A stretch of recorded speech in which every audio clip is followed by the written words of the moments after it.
அனைவருக்கும் அன்பு வணக்கம். நான் உங்கள் Karthik. Welcome to mind soldier YouTube channel. நம்ம யூடியூப் சேனலில் மனதை பயன்படுத்தி நம்முடைய இலக்குகளை துல்லியமாகவும் விரைவாகவும் எப்படி அடைவதுன்னு பார்த்துட்டு இருக்கோம். அந்த வகையில் இன்னைக்கு நம்ம பார்க்க போகிறது நீங்கள் விரும்பிய நபரை அதிவிரைவாக எக்ஸ்பிரஸ் வேகத்தில் ஈர்க்கக்கூடிய வழிமுறைகளை தான் பார்க்க போகிறோம். இந்த வீடியோக்குள்ளே போகிறதுக்கு முன்னாடி நம்ம சேனலை இப்போ தான் நீங்கள் ஃபர்ஸ்ட் டைம் பார்க்குறீங்கன்னா மறக்காமல் சப்ஸ்கிரைப் பண்ணிக்கோங்க. பக்கத்தில் இருக்க பெல் ஐக்கானையும் ப்ரெஸ் பண்ணிக்கோங்க. அப்போ தான் நான் அப்லோட் பண்ணுற எல்லா தகவல்களும் உடனடியாக உங்களுக்கு நோட்டிஃபிகேஷனில் வரும். நம்ம யூடியூப் சேனலில் விரும்பிய நபரை ஈர்ப்பதற்கு நிறைய டெக்னிக்ஸ் போட்டிருக்கோம். அது ஒன் சைட் லவ்வாக இருக்கட்டும், பிரேக்கப் லவ் மற்றும் நார்மல் லவ்வை ஸ்ட்ரென்தன் பண்ணுறதுக்காக, நண்பர்களை ஈர்ப்பதற்கு, கணவன் மனைவி உறவுகளை ஈர்ப்பதற்கு, இந்த மாதிரி நிறைய வீடியோஸ் போட்டிருக்கோம். இப்போ நான் சொல்ல போகிற இந்த முக்கியமான டிப்ஸ் பார்த்தீங்கன்னா எல்லா மெத்தட்ஸ்க்கும் பொதுவான ஒன்று. ஃபஸ்ட்டு நான் உங்ககிட்ட ஒரு விஷயத்தை ஷேர் பண்ண விரும்புகிறேன். உங்கள் எல்லாருடைய லைஃப்லையுமே இது கட்டாயமாக நடந்திருக்கும். நீங்கள் ஏதோ ஒரு படம் பார்க்கணும்னு நினச்சிருப்பீங்க, அந்த படத்தை டிவியில் போட்டிருப்பாங்க. ஏதாவது ஒரு பாட்டை நீங்கள் முணுமுணுத்துட்டே இருப்பீங்க, உங்களுக்கே தெரியாமல் உங்களுடைய மைண்டில் அந்த பாட்டு ஓடிக்கிட்டே இருக்கும். திடீர்னு அந்த பாட்டு ஏதோ ஓடிக்கிட்டு இருக்கும், அதே பாட்டு டிவியில் அப்படி இல்லைனா எஃப்எம்மில் நீங்கள் கேட்டிருக்கலாம். இந்த மாதிரியான சம்பவங்கள் நிச்சயமாக உங்கள் எல்லோருடைய வாழ்க்கையிலும் நடந்திருக்கும். நீங்கள் ஏதாவது ஒரு பொருளை விரும்பி சாப்பிடணும்னு நினச்சிருப்பீங்க, அன்எக்ஸ்பெக்டடாக அது உங்களுக்கு கிடைச்சிருக்கும். அதே மாதிரி நீங்கள் ஏதாவது ஒரு ஃப்ரெண்டை பற்றி நினச்சிருப்பீங்க, அவரை பார்த்து ரொம்ப நாள் ஆகியிருக்கும், அவருக்கு கால் பண்ணணும் இல்லை அவரை பார்க்கணும்னு நீங்கள் நினச்சிருப்பீங்க. அந்த நண்பராக உங்களை பார்க்க வருவார், அப்படி இல்லைனா அவராக உங்களுக்கு ஃபோன் பண்ணுவார். உடனே நீங்கள் சொல்வீங்க, இப்போ தான் உன்னை நினச்சிட்டே இருந்தேன், கால் பண்ணணும்னு, உங்க கூட பேசணும்னு, நீயா கால் பண்ணிட்டேன்னு சொல்லுவீங்க. இந்த மாதிரியான சம்பவங்கள் நிச்சயமாக ஏதாவது ஒன்று உங்களுடைய வாழ்க்கையில் நடந்திருக்கும். இப்போ நான் சொன்ன எல்லா விஷயங்களும் பார்த்தீங்கன்னா உங்களுக்கே தெரியாமல் நீங்கள் பயன்படுத்தின லா ஆஃப் அட்ராக்ஷன். இப்போ நம்ம பார்த்த இந்த உதாரணங்கள்ல இருந்தே நீங்கள் நல்லா புரிஞ்சுட்டு இருப்பீங்க. எந்த ஒரு விஷயம் நமக்கு கிடைக்கணும்னாலும் நீங்கள் ரொம்ப அதை தீவிரமாக தேடக்கூடாது. அது உங்ககிட்ட இருக்கிறத நீங்கள் ஃபீல் பண்ணாலே போதும். உதாரணத்துக்கு நீங்கள் ஒரு பாட்டை விரும்பி மனசுக்குள்ளே பாடிக்கிட்டே இருக்கீங்க.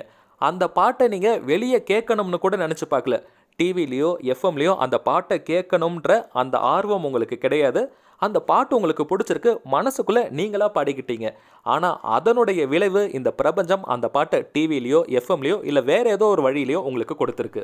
அடுத்ததாக நான் ஆல்ரெடி சொன்ன மாதிரி ரொம்ப நாளாக பேசாமல் இருந்த ஒரு நண்பர் இல்லை பார்க்காம இருந்த நண்பர், அவரை பற்றி நீங்கள் ஒரு நிமிஷம் தான் நினச்சிருப்பீங்க. அவர் கூட பேசணும் இல்லை அவரை பார்க்கணும்னு நீங்கள் ஒரே நிமிஷம் தான் நினச்சிருப்பீங்க. ஆனால் அவர் உங்களுக்கு கால் பண்ணியிருப்பார், இல்லைனா நேர்லேயே கூட வந்திருக்கலாம்.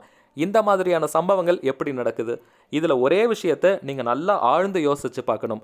அவரை நீங்கள் நினைக்கும் பொழுது ரொம்ப ரிலாக்ஸ்டான ஒரு மைண்டில் தான் இருந்திருப்பீங்க. ஏன்னா நீங்கள் பரபரப்பான சூழ்நிலையில் உங்களுடைய பழைய நண்பர்களை பற்றி யோசிக்க மாட்டீங்க. நீங்கள் ரொம்ப ஃப்ரீயாக இருக்கும் பொழுது இல்லை வேறு ஏதாவது மொபைலை நோண்டிகிட்டு இருக்கும்போது அவருடைய கான்டாக்ட் பார்த்தீங்கன்னா உங்களுக்கு தோணும், ரொம்ப நாள் ஆச்சு இவங்க கூட பேசின்னு. இந்த மாதிரியான தருணத்தில் நீங்கள் ஒரு நிமிஷம் நினச்சாலுமே அது உங்களுக்கு நடக்குது. உங்களுடைய மனம் தீவிரமாக அவர் கால் பண்ணியே ஆகணும், அவர் பார்த்தே ஆகணும்லாம் யோசிக்கலை. ஜஸ்ட் நீங்கள் அவர் கால் பண்ணால் நல்லா இருக்கும்னு மைல்டாக யோசிச்சிங்க, உங்களுக்கு உடனே அது நடந்திருக்கு. இதே கான்செப்ட் தாங்க எல்லா விஷயத்துக்கும். நீங்கள் விரும்பும் பொருள் எவ்வளவு பெருசாக வேணாலும் இருக்கட்டும், இல்லை நீங்கள் விரும்புறது குறிப்பிட்ட நபராக கூட இருக்கலாம். இந்த பிரபஞ்சத்தை பொறுத்த வரைக்கும் இது பெரிய பொருள், இதை லேட்டாக கொடுக்கணும், இது சின்ன விஷயம், இதை சீக்கிரமாக நடத்திடலாம், அப்படிலாம் எந்த ஒரு கான்செப்ட்டுமே இல்லை. நீங்கள் கேட்ட விஷயத்தை ரைட் டைமில் உங்ககிட்ட சேர்க்கறது மட்டும்தான் பிரபஞ்சத்துடைய வேலை. உங்களுடைய மனது இது ரொம்ப பெரிய விஷயம், இதுக்கு கொஞ்சம் நாள் ஆகும்னு நீங்கள் ஃபிக்ஸ் பண்ணிட்டீங்கன்னா கட்டாயமாக அதுக்கு ரொம்ப நாள் ஆகும். ஏன்னா உங்களுடைய மனம் சொல்வதை தான் இந்த பிரபஞ்சம் கேட்கும். உங்களுடைய மனம் தான் பார்த்தீங்கன்னா உண்மையான உலகம். அந்த உலகத்தில் நீங்கள் வாழ்ந்துருங்க. நீங்கள் புற உலகத்தில் இந்த அவுட்டர் வேர்ல்டில் எதையுமே நீங்கள் எதிர்பார்க்காதீங்க. ஒரு நபர் உங்களுக்கு பிடிச்சிருக்கா, மனதளவில் நீங்கள் அவர் கூட வாழுங்க. நீங்கள் வெளியில் அவரை பற்றி எதிர்பார்க்காதீங்க, அவரை நினைக்காதீங்க. உங்கள் மனதாலேயே அவர் கூட வாழ்ந்து முடிச்சிருங்க. இப்போ அந்த குறிப்பிட்ட நபர் உங்களுக்கு கிடைச்சிட்டா உங்களுடைய உணர்வு நிலை மற்றும் உங்களுடைய மனநிலை எப்படி இருக்குமோ அதை இப்போவே அட் ப்ரெசன்ட் நீங்கள் கொண்டுட்டு வாங்க. சந்தோஷமாக வாழுங்க. மற்ற விஷயங்களை நீங்கள் கான்சன்ட்ரேட் பண்ணுங்கள். உங்களுக்கு சந்தோஷம் தரக்கூடிய நிறைய விஷயங்கள் இந்த உலகத்தில் இருக்குது. அதை நீங்கள் புரிஞ்சுக்கிட்டு அதன் மேலே உங்களுடைய கவனத்தை செலுத்துங்க. நீங்கள் எப்போவுமே அந்த குறிப்பிட்ட நபரை நினச்சிக்கிட்டே இருக்கீங்க, அவங்க கிட்டே இருந்து எதையும் நீங்கள் எதிர்பார்த்துக்கிட்டே இருக்கீங்க. இதன் காரணமாக ரிப்பல்ஷன் நடக்க ஆரம்பிக்குது. லா ஆஃப் அட்ராக்ஷன் உங்களுக்கு ஆப்போசிட்டாக வேலை செய்ய ஆரம்பிச்சிடும். நீங்கள் எப்போவுமே எதிர்பார்ப்பு மனநிலை, இந்த குறிப்பிட்ட நபர் நமக்கு கால் பண்ணிகிட்டே இருக்கணும், அவங்க நம்ம கூட டைம் ஸ்பெண்ட் பண்ணணும்னு உங்களுக்கு தோணிக்கிட்டே இருந்துச்சுன்னா இது எதிர்பார்ப்பு மனநிலை. பிரபஞ்சம் பார்த்தீங்கன்னா இந்த எதிர்பார்ப்புலேயே உங்களை வச்சுருக்கும். அது சக்ஸஸ் பண்ணவே விடாது. ஏன்னா உங்களுடைய மைண்ட் அந்த ஃப்ரீக்வன்சியில் தான் இருக்குது. அடுத்ததாக இன்னொரு லைவ் எக்ஸாம்பிள் கூட நான் உங்களுக்கு சொல்கிறேன். நீங்கள் காதலர்களாக இருந்தீங்கன்னா கட்டாயமாக இதை ஃபேஸ் பண்ணியிருப்பீங்க. உங்களுடைய காதல் ஆரம்ப காலகட்டத்தில் பார்த்தீங்கன்னா ரொம்ப இனிமையாக இருந்திருக்கும். அவங்க உங்களுக்கு ஃபோன் பண்ணுறதும் நீங்கள் அவங்களுக்கு ஃபோன் பண்ணுறதுன்னு ரொம்ப ஜாலியாக சந்தோஷமாக அந்த காதல் வாழ்க்கை போயிட்டுருக்கும். உங்களுடைய காதல் வளர வளர தான் அந்த இடத்துல பிரச்சனை ஏற்படும்.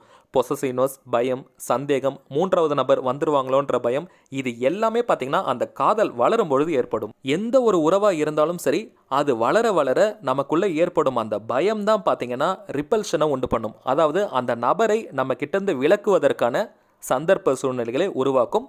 இதற்கு காரணம் நம்முடைய மனதில் எழும் அந்த பயமும் சந்தேகமும் தான். சரிங்க, இந்த பிரச்சனைகள்ல இருந்து வெளியே வருவதற்கு என்ன வழி? குறிப்பிட்ட நபரை அதிவிரைவாக எக்ஸ்பிரஸ் வேகத்தில் நீங்கள் ஈர்க்கணும்னு நினச்சிங்கன்னா, முதல் விஷயம், நீங்கள் எந்த ஒரு லா ஆஃப் அட்ராக்ஷன் மெத்தடை ஃபாலோ பண்ணுறவங்களாக இருந்தாலும் சரி, இல்லை தாந்திரிக முறைகள் ஃபாலோ பண்ணுறவங்களாக இருந்தாலும் சரி, ரிசல்ட்டை நீங்கள் எதிர்பார்க்காதீங்க. மனதளவில் வாழ பழகிக்கோங்க. இதுதான் ரொம்ப ரொம்ப முக்கியமான ரகசியம். நான் ஒவ்வொரு லா ஆஃப் அட்ராக்ஷன் மெத்தட்ஸ்லையும் உங்களுக்கு சொல்லியிருப்பேன், நீங்கள் ரிசல்ட் எதிர்பார்க்கக்கூடாது. மேலும் அந்த நபர்கிட்ட ஏதாவது மாற்றம் தெரியுதா? ஏன்னா லா ஆஃப் அட்ராக்ஷன் மெத்தட்ஸை ஃபாலோ பண்ணிகிட்டு இருப்பாங்க, நம்ம கரெக்டாக ஃபாலோ பண்ணிகிட்டு இருக்கோம். அதனால் உடனடியாக அவங்கக்கிட்ட மாற்றம் தெரியுதான்னு நம்ம மானிட்டர் பண்ணிகிட்டே இருப்போம், செக் பண்ணிகிட்டே இருப்போம். இந்த மாதிரி நீங்கள் பார்த்துக்கிட்டே இருந்தீங்கன்னா நிச்சயமாக அது வேலை செய்யாது.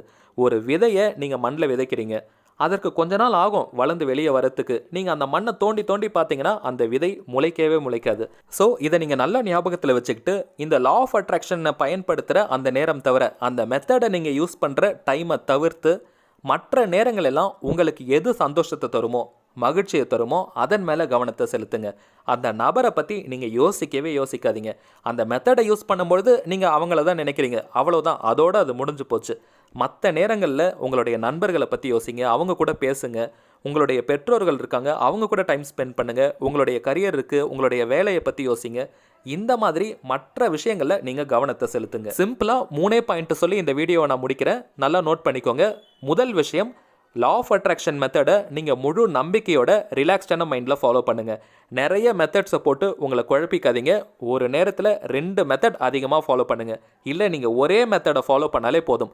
உங்களுக்கு எது கன்வீனியன்ட்டோ, உங்களால் எந்த மெத்தடை கரெக்டாக ஃபாலோ பண்ண முடியும்னு நல்லா அனலைஸ் பண்ணதுக்கப்புறம் அந்த மெத்தடை செலக்ட் பண்ணுங்கள். அதை நீங்கள் கரெக்டாக ஃபாலோ பண்ணுங்கள். இது முதல் விஷயம். மெத்தட் ஃபாலோ பண்ணுற நேரத்தை தவிர்த்து அந்த மெத்தடு பற்றியோ, அந்த குறிப்பிட்ட நபரோ இல்லை அந்த பொருட்களை பற்றி யோசிக்காதீங்க. சந்தோஷமாக உங்களுடைய மைண்டை வச்சுக்கோங்க. 3வது விஷயம், ரிசல்ட்டு நீங்கள் எதிர்பார்க்கவே கூடாது. எக்காரணத்தை கொண்டும் ரிசல்ட் எதிர்பார்க்காதீங்க. மனதளவில் நீங்கள் வாழ்ந்துட்டீங்க, அவ்வளவுதான், அது முடிஞ்சுது. இந்த 3 விஷயத்தை நீங்கள் கரெக்டாக ஃபாலோ பண்ணுங்கள்.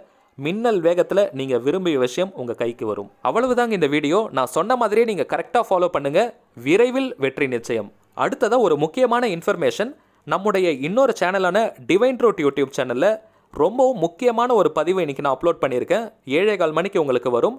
எடுத்த காரியம் எல்லாம் வெற்றியை உங்களுக்கு கொடுக்கும். உங்களுடைய வாழ்க்கையில் எல்லா விஷயத்திலையும் வெற்றியை கொடுக்கக்கூடிய ரொம்பவும் பவர்ஃபுல்லான மந்திரம் ஒன்று அப்லோட் பண்ணியிருக்கேன். ஸோ மறக்காமல் நீங்கள் பாருங்கள். பார்க்கறது மட்டும் இல்லைங்க, அந்த மந்திரத்தை நீங்கள் எல்லாருமே கட்டாயமாக யூஸ் பண்ணணும். பெரிய பெரிய வெற்றிகள் எல்லாம் ரொம்ப சுலபமாக உங்களுக்கு கிடைக்கும். ஸோ மிஸ் பண்ணிடாதீங்க. சரிங்க, அடுத்ததாக இன்னொரு முக்கியமான தலைப்போட நான் உங்களை சந்திக்கிறேன். என்றும் அன்புடன் கார்த்திக். நன்றி.